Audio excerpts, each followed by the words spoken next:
I never imagined that the smell of antiseptic could feel so heavy, like it had weight and pressure pressing down on my chest. Yet, as I walked into the ICU room that morning, it did. The sunlight streaked through the blinds, carving lines across the pale walls, making the monitor's green and red lights blink like they were laughing at me. There he was, lying there, legs wrapped in those metal braces, IVs snaking into his arms. The man I loved, or at least thought I knew, looked fragile, diminished, like someone I could reach and touch, yet not quite reach. I carried the envelope with measured calm, clutching the pen attached with that thin cord.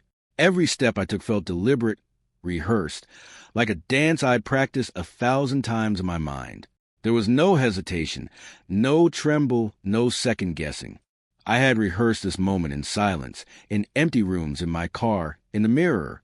Divorce papers. My hand was steady, my signature ready. I needed this to feel clean, precise, unavoidable. When he looked at me, I felt a flicker of surprise, or maybe just recognition that I was different now. My hair was neat, my coat pressed, my face composed. The woman who had walked into his life with warmth and laughter was gone. I was here for one thing: finality, perfection, control. I slid the envelope onto the small table by his side, next to the cup of water the nurse had left. "Sign it," I said. My voice was calm, measured, deliberate. I want a perfect man. He didn't respond immediately. He studied the monitors, the machines, his own legs, and then finally, me.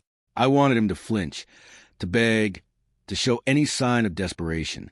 But he didn't. He was calm like he always was when he wanted to disarm me. I hated that about him. I sat down across from him, chair scraping lightly against the floor, careful not to wrinkle my coat. I laid the papers out neatly, top sheet already filled, lines aligned, my signature sharp and confident. My eyes flicked to his, and for a moment I thought I saw a doubt. But it was fleeting, gone before I could name it. He was steady, too steady. "Do you know what this means?" I asked, leaning closer. "Signing this will end everything. No more us. No more compromise. No more." I trailed off, but I didn't need to finish the sentence. The meaning hung heavy in the air. His gaze drifted downward. I noticed at first the calm of his observation, the way he didn't look at the envelope immediately, but at the surroundings, the monitor, the IVs, the white sheets. Then he reached for the pen, and my heart, which had been hammering, stuttered. I watched every movement, waiting for the tremor of fear, the hesitation, the panic, but none came. He held it, poised, and then signed. I should have felt relief, triumph, closure. Instead, I felt a flicker of unease. Something about the precision of his hand, the steadiness of his signature, the clarity in his eyes. Something was off. "I'll handle the bills myself," I said, my tone casual, rehearsed, letting the cruelty mask the tension underneath. He simply nodded. "Okay." That single word echoed in my head longer than it should have. Okay. Not anger, not panic, not negotiation. Just okay. I should have felt him crumbling. Instead, I felt a current shift. The paper sat there between us, white and flat. But I sensed a depth I hadn't accounted for. A presence, a strategy, a quiet power that wasn't mine. The ICU had a way of stripping everything down to the raw truth. The harsh lights, the mechanical beeping, the cold, unyielding machines. They didn't care about love, loyalty, betrayal, or heartbreak. They only cared that we were alive, that our bodies functioned, that life persisted regardless of human intentions. I leaned back slightly, forcing myself to take slow, deliberate breaths. He was calm, yes, but I had not accounted for his clarity. The man lying there, immobilized, with limbs weighed down by metal, was not helpless. He was calculating, observing, recording. Every detail I thought I controlled, every step I thought I managed, he was noting. My perfect timing, my rehearsed entrance, my precision in moving his life like chess pieces. He was watching it all, and suddenly I felt exposed, vulnerable in a way I hadn't allowed myself to feel in years. I had orchestrated every detail. I had played the role of composed wife flawlessly, and yet Something about his calm, that single word that measured okay in response to my power move, unsettled me. Because what I couldn't know, was that my signature on those papers was not the final move in this game. It was only the first. I leaned back in the chair, fingers brushing the envelope, feeling the weight of the pen cord in my hand. The machines beeped. The monitors flashed. Time ticked forward in the sterile rhythm of the ICU. And somewhere deep inside, I sensed that control was slipping from me, that the perfect plan I had so meticulously orchestrated was not unfolding the way I had imagined. For the first time, I wondered if the man I thought I had reduced to fragility could actually turn the tables without even standing. I left the ICU that day with a tightness in my chest that I couldn't shake. The hallways smelled faintly of disinfectant and stale coffee, and every footstep echoed like a warning. I had imagined walking out victorious, confident that the papers I had placed in his hands had ended everything. But now, the memory of his calm, measured, haunted me. It wasn't the defeated, broken man I had expected. It was a man who had already absorbed everything I had done, and wasn't panicking. I returned home and tried to focus on the routines I had rehearsed, changing passwords, updating the banking schedule, notifying our financial advisor. Each step was precise, controlled. I told myself that I was ahead, that I had played my hand flawlessly. Yet, as I moved through the motions, there was a prickling unease, like static against the back of my neck. Small details began to unsettle me. The quiet way the hospital had processed the paperwork, the way the nurses had interacted with him. I had assumed he was fragile, that every document I handed him was a victory. But perhaps he had anticipated my precision. By mid-afternoon, I was scrolling to the banking app, reviewing transfers I had authorized days ago, when a flicker of doubt crossed my mind. I had planned everything carefully. Incremental transfers, scheduled payments, insurance changes. Nothing that would trigger alarms. Everything legal, everything neat, everything calculated. And yet, I couldn't shake the thought that someone with his mind could see a pattern in the chaos I thought I controlled. I tried to rationalize it. Of course he was fragile. His legs were still mobilized, his mobility limited. He was trapped, vulnerable, dependent. He could not possibly do more than lie there and accept what I had decided for us. And yet, the memory of his eyes, calm and steady as he signed, whispered a question I didn't want to answer. What if he wasn't as helpless as he looked? I called Daniel, our financial advisor, a soft tremor in my voice I didn't want him to hear. Just make sure the accounts are on track, I said. Everything's scheduled. Everything's fine. His quiet voice reassured me, yet the echo of my own doubt lingered. I ended the call, forcing myself to breathe slowly. Focus, I told myself. One step at a time. That evening, I returned to the ICU in my mind, replaying every detail. The envelope on the table, the pen cord, his steady hand, the calm clarity of his expression. I had expected panic, fear, desperation. I had expected chaos. And yet he had merely signed. Just like that, without hesitation. And the word, okay, still rang in my ears. It was then that I noticed it. The first real crack in my sense of control. I had assumed I had orchestrated every move, every outcome. I had planned the timing, the documents, the insurance, the finances. But I had overlooked one thing, his mind, his observation, his ability to turn compliance into strategy. He had signed, yes, but he hadn't submitted himself to defeat. Sleep was uneasy that night. Every time I closed my eyes, I saw the ICU room, his calm face, the pen sliding into his hand. My heart raced with the realization that my perfect plan might not be enough. He wasn't reacting the way I had anticipated. He wasn't struggling or begging. He was thinking, planning, quietly observing, and perhaps already moving pieces in ways I couldn't yet see. The next morning, I felt restless. I couldn't focus on the mundane tasks I had planned. Calls to the bank, notes to Daniel, even the simple act of making coffee, all felt heavy. I was aware, sharply, of every decision I had made, and yet, for the first time, I wonder if he had anticipated them all. My husband, lying there immobilized, with machines beeping and lights too harsh, seemed capable of seeing more than I had imagined. I left my apartment and walked through the streets, trying to collect my thoughts. The city moved around me in its usual rhythm, indifferent to my inner turmoil, but the feeling of unease persisted. My mind kept returning to that calm, composed acknowledgement that my carefully crafted plan might have just been the first step in a longer game I hadn't accounted for. By mid-afternoon, I decided to check the hospital's billing system, just to confirm that everything was proceeding according to my plan. But the numbers, the timestamps, the schedules, they were all there, yes, but something felt off, as if the very act of processing those papers had already created a trace, a record, a window into my intentions.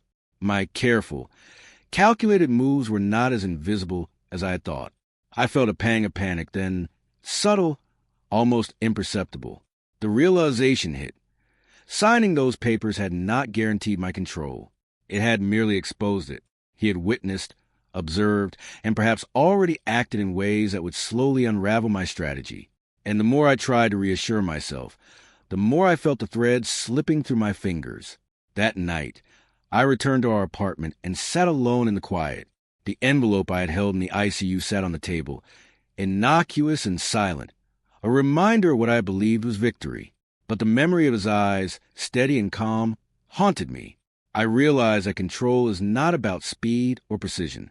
It's about anticipation, about understanding that the other person is as much a part of the equation as the plan itself. And I had underestimated him. The next morning, I woke before dawn, my mind already racing.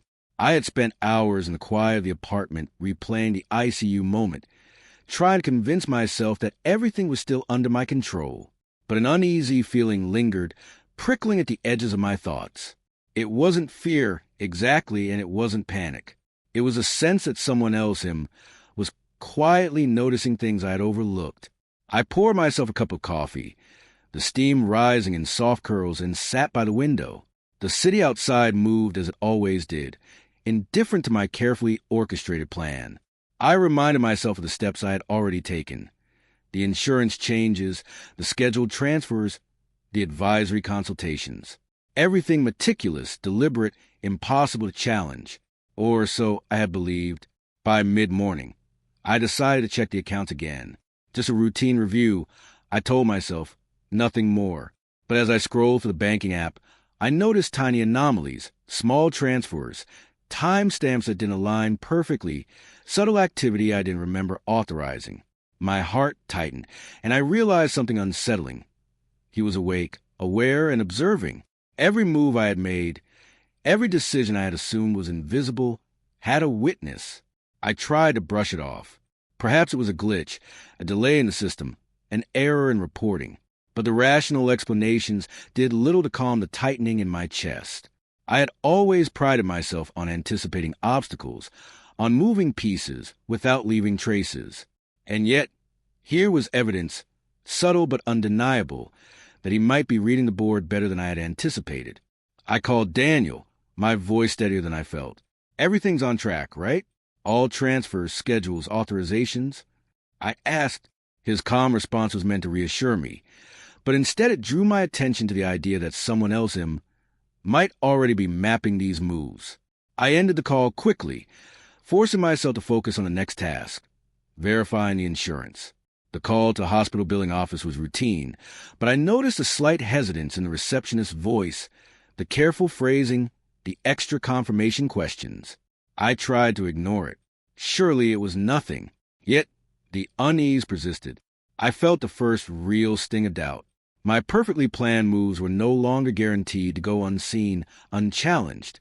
By late morning, I was pacing the apartment, phone in hand, reviewing messages, checking schedules, calculating outcomes.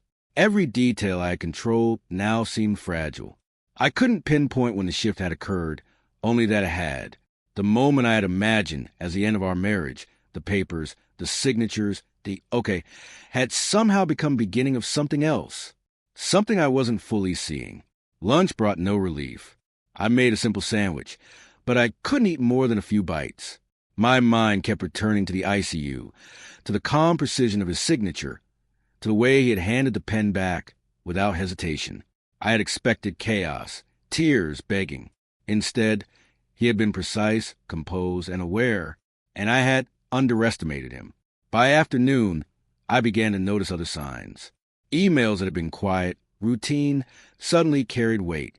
Messages from Daniel contained phrasing that seemed neutral, but I felt the unspoken caution behind every line. I realized that my actions, while meticulous, had already created a trail, a series of timestamps, authorizations, and logs that could be interpreted, traced, and documented.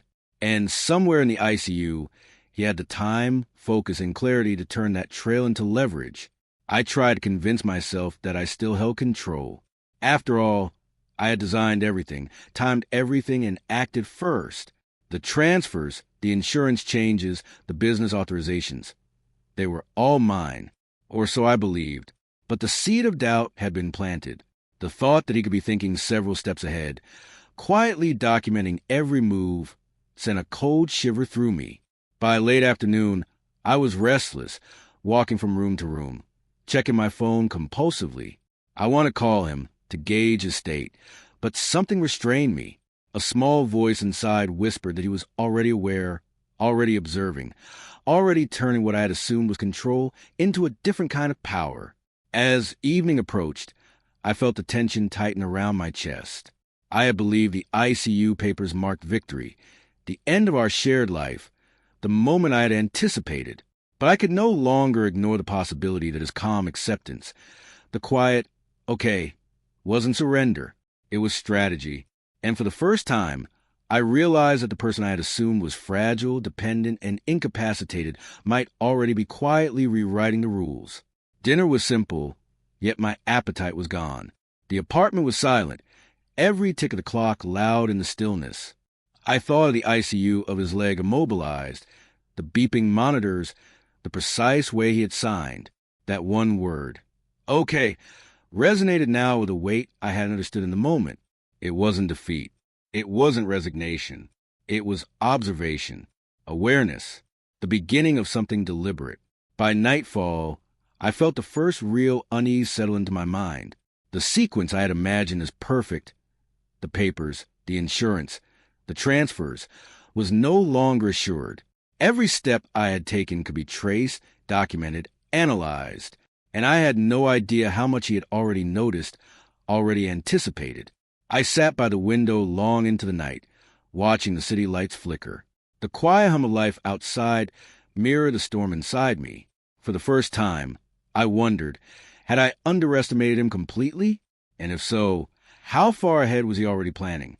The ICU had been a stage, the papers a script, and I had believed I was a playwright. But perhaps he had been improvising from the moment the pen touched paper. By morning, I could feel it. The first real crack in my control. I had woken early, as always, reviewing accounts, checking email threads, confirming transfers. Everything looked normal at first glance, and yet something was off.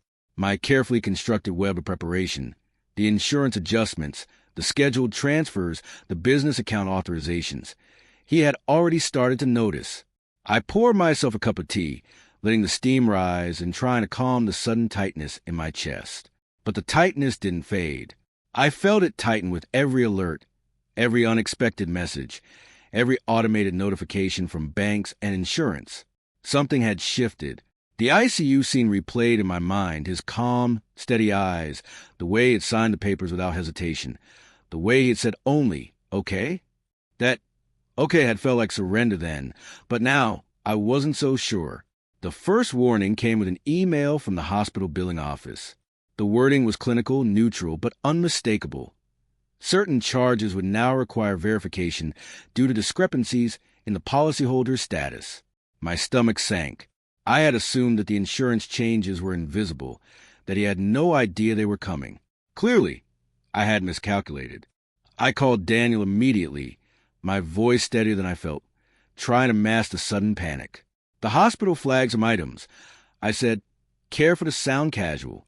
It's probably nothing, but check the system, just to be safe. Daniel's tone was neutral, almost amused.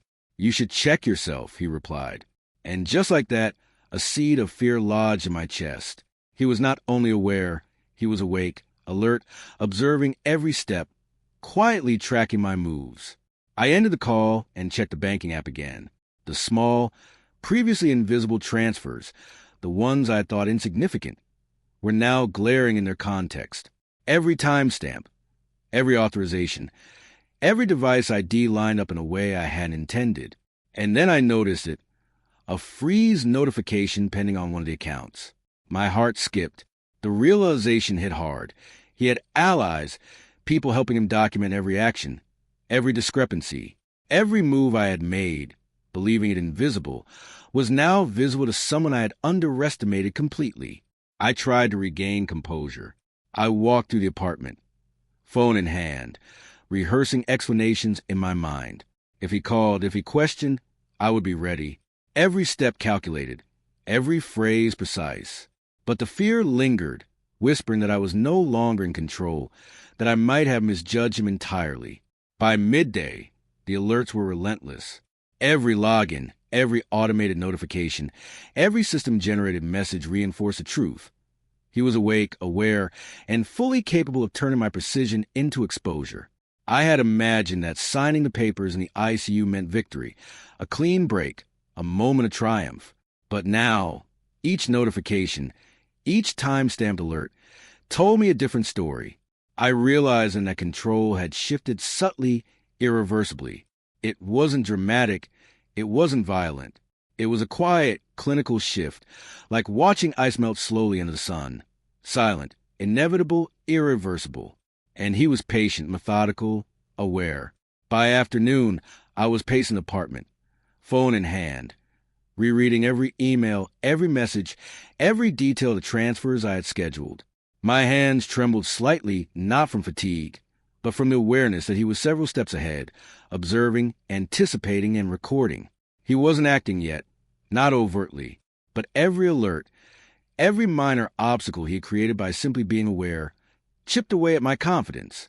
I thought back to the ICU again. I had believed that his injury, his immobilization, had rendered him powerless. But I had overlooked one critical fact. His mind was awake, sharp, and patient. And patience, I realized with growing unease, was far more dangerous than panic. By evening, I called Daniel again, my voice tight despite my effort to sound controlled. "He's noticing things," I said. "The notifications, the banking system, he's tracking everything." Daniel was quiet for a moment, then spoke carefully. "Yes, he's aware, and he's documenting. Every timestamp, every alert, he's creating a record." I froze. "A record? Of what?" "Of your timing," Daniel said. "Of the transfers, the insurance changes, every move you've made. And he's doing it quietly, without confrontation." The reality hit me like a cold wave. Every move I had thought invisible, every step I had planned to secure my future, was now a record, a silent witness to my intent. And he was patient, calculating, documenting, waiting for the right moment to act. I ended the call and sat in silence. The apartment felt suddenly smaller, the walls closing in. Every plan I had made to control the situation, to secure my position, now felt fragile, incomplete. I realized with a jolt that I had underestimated him completely. As night fell, I could no longer ignore the truth. The ICU scene, the calm signature, the quiet, "Okay," was not surrender. It was strategy. He had observed, he had noted, and he had started a silent, precise game that I hadn't anticipated. And for the first time, I felt the creeping, inescapable panic of losing control. The next morning, I woke to a quiet dread that had settled over me like a heavy blanket. My phone buzzed almost immediately, a string of alerts from the bank and the hospital. Every ping made my stomach tighten. I had prepared for control, for precision, for every eventuality. And yet, here I was, watching helplessly as he turned my own systems into a mirror, reflecting my moves back at me. I sat at the kitchen table, coffee untouched, scrolling through the notifications in disbelief. Each timestamp, each login, each attempted transfer he had documented with methodical clarity cut deeper than any argument, any confrontation could have. The ICU signature, it had seemed like a simple act, a procedural step, a moment I had assumed gave me power. But it hadn't. It had given him leverage. And the reality of it gnawed at me. He had been awake, aware, and calculating all along. I called Daniel immediately, trying to mask the tremor in my voice. "He's moving faster than I anticipated," I said, carefully measuring each word. "I've tried to cover, but he's tracking everything. Every step I've taken, he knows." Daniel was silent for a moment, then replied with quiet precision. "He isn't just tracking, he's documenting. Every alert, every change, every move you thought discreet, he's preserving it. He's patient and he's thorough." The words hit me like ice. Preserving it. Not reacting, not panicking. Patiently, quietly, he was building a record, and I was on the wrong side of it. By midday, I decided to confront him carefully, without raising suspicion. I needed to reclaim control, to reassert authority, to salvage whatever I could of the situation. I sent a simple text. "We need to meet. Oak Street, noon. Quiet. No drama." I rehearsed my words as I dressed, the reality of his calm, measured demeanor replaying in my mind. In the hospital, he had signed those papers with precision, with steadiness, with a clarity I had underestimated. That clarity had become a weapon I had failed to anticipate. When I arrived at the cafe, he was already there, leaning slightly on a cane, his posture composed, eyes alert. He greeted me with a nod, calm, unflustered, entirely in control of the situation. My stomach twisted. I had expected fear, uncertainty, but there was none. Just observation, quiet, measured, unshakable. I took a seat across from him, voice neutral, carefully guarded. "You should be resting," I said, attempting authority. "I am resting," he replied, calm. "This is my rest." The simplicity of his answer threw me. My rehearsed script, the explanations, the subtle manipulations, the veiled threats, suddenly felt amateurish. I realized with a jolt that I had underestimated not just his intelligence, but his patience, his awareness, his ability to turn my own timing, my own planning against me. I tried to speak, to assert control, to explain. "There's been some confusion," I said carefully, letting my eyes scan the cafe, looking for witnesses, for control. "The billing, the insurance, the accounts, it's not what it seems. I was just planning ahead." He watched me quietly, letting the words hang in the air. There was no interruption, no challenge, no confrontation, just observation. And that silence was more terrifying than anything I could have said. "I understand," he said finally, calm. "You've planned. You've moved things. You've thought it through. And that's exactly why everything is documented." I froze. Documented. The word carried weight I hadn't accounted for. Each careful move I had made, each transfer, each insurance adjustment, each calculated step. It was no longer invisible. It was a record, a timeline, a map of intent. And he was standing there, watching, aware, ready. "You think this gives you an advantage," he continued, voice measured. "But it doesn't. The signatures, the timestamps, the monitoring, it all works in my favor." I felt my chest tighten, the reality pressing in. Every step I had thought hidden, every precaution, every carefully timed transfer, it had been anticipated. And now, the power I had assumed belonged to me was gone, slipping like sand through my fingers. I tried to regain composure, leaning back, forcing a smile. "You're being dramatic," I said lightly. "It's just procedures. Paperwork. Systems. Nothing personal." He didn't respond immediately, just watched, calm, measured, patient. Then he spoke. "It is personal, not because of what you think, but because of what you did. And the record doesn't lie." The words hit harder than any accusation, any argument, any confrontation could. I realized then that I had been blinded by my own confidence, by my own sense of control. Every detail I had assumed hidden, every step I had assumed invisible, he had anticipated, and he had turned patience into power, observation into leverage, clarity into strategy. By the time the meeting ended, I felt the first true tremor of fear. He hadn't raised his voice, hadn't threatened, hadn't attacked. He had simply observed, documented, and positioned himself where I could not reach him. Every move I had made had been noted, every transfer time-stamped, every insurance adjustment recorded, and he had waited, patient, steady, until the moment the pattern revealed itself. As I walked back to my car, I realized the full extent of the miscalculation. Victory, control, precision, they were no longer mine, and the calm, quiet figure I had assumed vulnerable in the ICU was not only awake, but entirely in command. For the first time, I understood the truth. Patience can be more powerful than panic, observation more dangerous than confrontation, and documentation, cold and impartial, can outweigh strategy, emotion, and intent. I returned home that evening, unsettled, aware that my next moves, would need to be calculated with a new understanding of the stakes. He was not just recovering. He was awake. He was aware. And he was already several steps ahead. I stayed awake that night longer than usual, the silence of the house pressing in around me. Every detail of the day replayed in my mind. The calm precision in his eyes, the way he had listened, absorbed, and acted without a hint of haste or panic. The ICU, the pen, the papers, the timestamps, they weren't just evidence. They were a mirror reflecting my own misjudgment. I had assumed I controlled the sequence of events, that I could manipulate the narrative. I had been wrong. By morning, I understood what I had to do. I called Daniel, my voice quieter than usual, the tremor of uncertainty hiding behind practiced composure. He's ahead. Every step I took, he anticipated. How? Daniel didn't laugh, didn't reassure. He simply said he observed, he documented. He acted when the pattern became clear, and he waited patiently. You underestimated him. The words stung, but I couldn't deny them. I had planned, arranged, manipulated, and calculated, all the while thinking I held the advantage. But he hadn't just reacted. He had orchestrated calm. He had preserved clarity.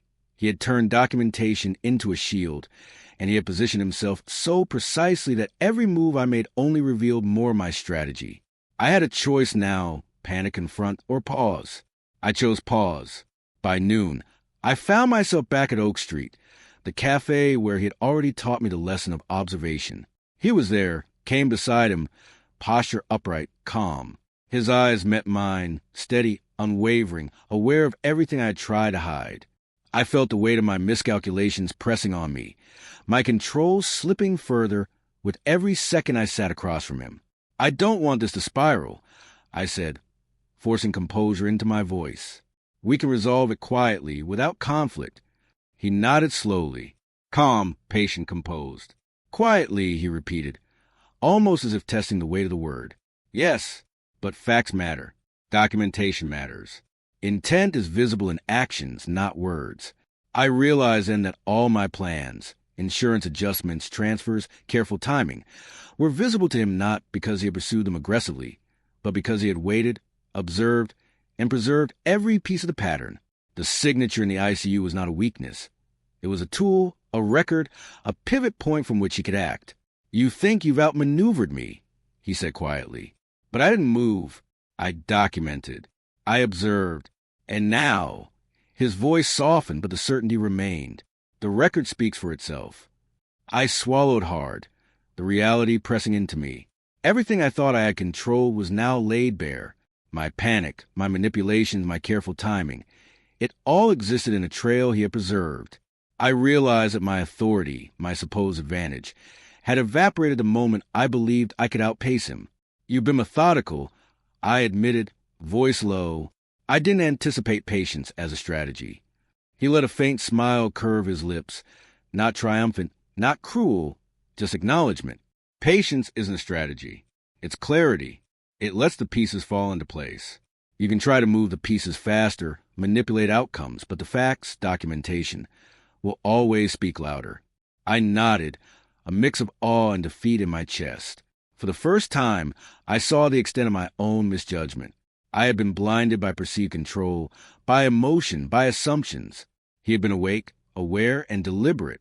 Every step I had taken to gain advantage had simply added clarity to the record he had been building all along. We left the cafe separately, the silence between us heavy but unspoken. I felt exposed but also illuminated.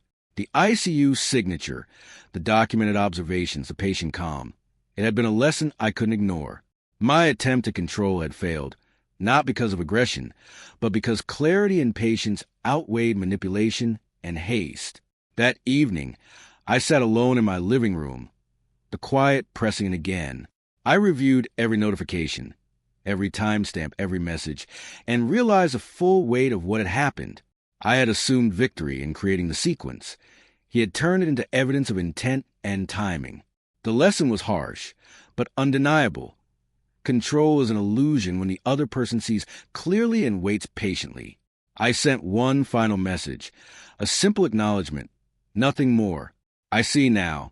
No reply came, and I didn't need one. By the time night settled, I understood the truth. The real burden in life isn't control or money or manipulation. It's underestimating patience, clarity, and integrity. He hadn't fought me aggressively.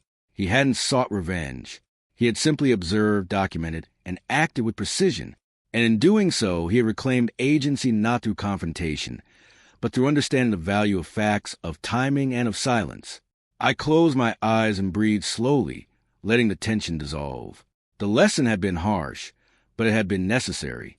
I had seen what happens when control is pursued without awareness, when timing is manipulated without recognition of observation.